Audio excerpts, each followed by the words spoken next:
Let me start by saying, I am a woman. I am a woman who has been taught her whole life in words and deeds to stay safe. I live with the very real and very present idea of rape in my thoughts, in my mind, in my body, in my soul, awake and asleep at all times.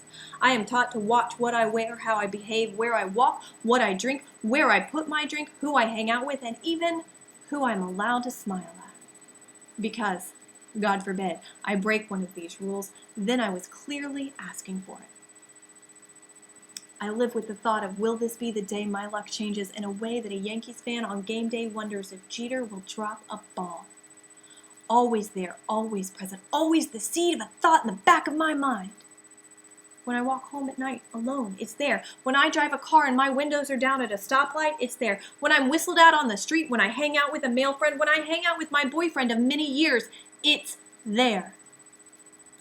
Because being a woman means it's always there. Because being a woman means being aware that at any moment a man can decide that today is the day. Today is the day that I lose control of my body because you have decided that I am smaller than you, that I am weaker than you, that you are more powerful than I.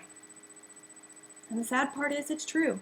Any day can be that day. Many days have been that day for many women. And it doesn't matter if he's a stranger or a first date or a long-term partner. Any day can be that day. And I am a woman. I am a woman who lives with this knowledge in the depth of my soul every minute of every day. I am a woman who has had to try to pick up the pieces of my women friends because they've had their day, because someone shattered her power, took control of her body, forced his will on her.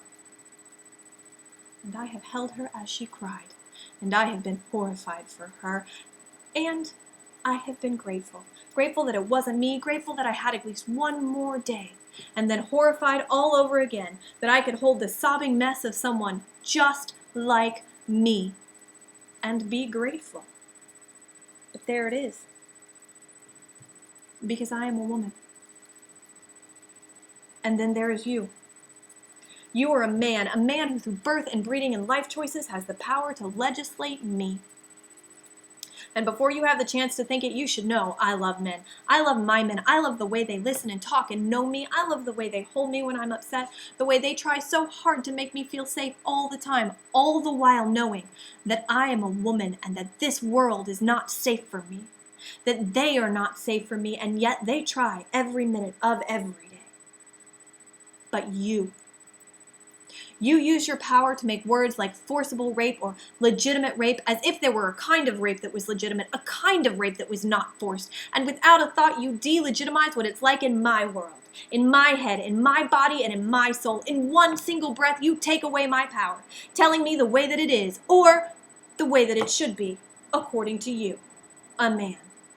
According to you, who has never once taken the stairs up 6 stories because it is late and the elevator may not be safe. According to you, who has never once wondered if that group of men on the street corner will drag you into that alley, or cross the street to avoid the very possibility, or spent 15 extra minutes walking to work, simply because I'm a woman.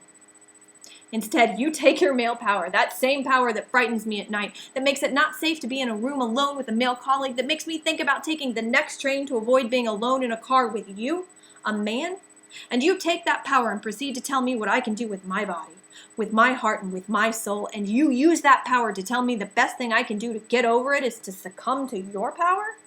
To take that feeling of helplessness that I already possess and give more of it to you. Because you know better than I do what it means to be a woman. But to me, a woman, this is a new kind of a rape all its own. This is telling me, a woman, that in the aftermath of the moment which the most physical power possible has been taken from me, a woman, then you, a man, will take away the few precious particles of power that I have left in my possession. And you will use the testimony of other men to justify to me that you are right and this is the way you and your men deem to condescend to me, a woman, about the way my body works?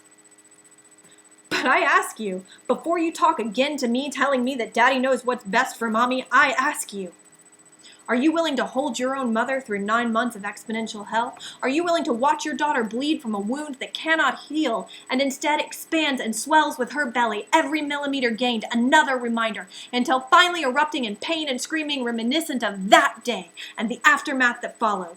Are you willing to accept your brother or raise your grandchild without the memory of what was behind your eyes? Or will you know, as so many women already know in the depths of their soul, know because they have thought and prayed and cried and decided that living for 9 months with his baby inside of her, the him that turned that seed of a thought into the pressure opening her thighs, that to live with that inside of her for 9 months might break her past the point of fixing. But still, you sit there and preach to me about how it doesn't happen that often, about how nature has a way to take care of it. And I tell you now, as a woman, that I don't give a shit. I don't give a shit how often it happens, because if it happens just once, then it has already happened too many times. So let me make this clear. Senator, congressman, representative, from a woman, that until you live with that seed of a thought in your mind, until you deal with the physical consequences of someone else's actions growing inside of your body, until you know in the depth of your soul what it's like to be a woman, shut the fuck up.